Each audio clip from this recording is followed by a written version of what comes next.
तुझा काल दिलेला अभ्यास झाला का? नाही, अर्धा झालाय आणि अर्धा राहिलाय. चल आपण दोघी करूयात. हो चल. अरे ते तिकडं आकांक्षा इतकी नाराज का? चल बघूयात.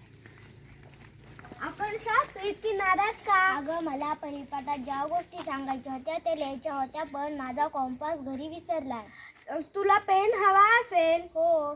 इतक्यात काय, हे धर माझं पेन. माझा सगळा अभ्यास झाला आहे. थँक्यू शबनम. शबनम तुझा हा स्वभाव मला खूप आवडला. हो मला बी. मला दुसऱ्याची मदत करायला आवडतोय.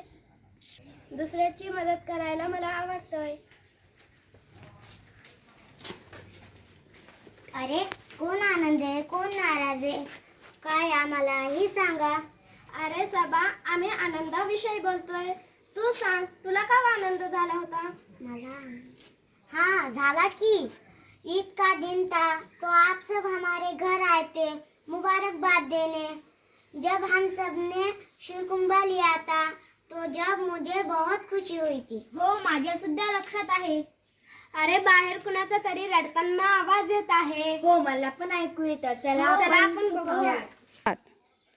अरे ही तर आपली अनन्या आहे. तिचा लहाना भाऊ का रडत आहे? ती रडते, तिचा लहाना भाऊ रडतो. पण अनन्या तुला काय झाले रडाय? अगं पूजा, माझा लहान भाऊ रडायला की मलाही रडू येतं. अनन्या तू कालही शाळेत आली नव्हती? हो, ह्याला सांभाळायला मी घरी सांभाळायला राहिले होते. अगं अनन्या, तू अशी शाळा बुडवशील तर लय खूप मागं राहतील. थांबा, माझ्याकडे याच्यावर एक उपाय आहे. कोणचा उपाय? आपण तिच्या भावाला अंगणवाडीत नेऊया. पण अंगणवाडीतल्या ताई बाळाला घेत्यान का? का नाही घ्यायचा, तो आहेच त्या वयाचा. चला चला मग आपण जाऊया. अरे आता तर सगळं छान झालंय. हो, सगळे छान. हो ना, अनन्याच्या भावाला शाळेतही जाता आलं.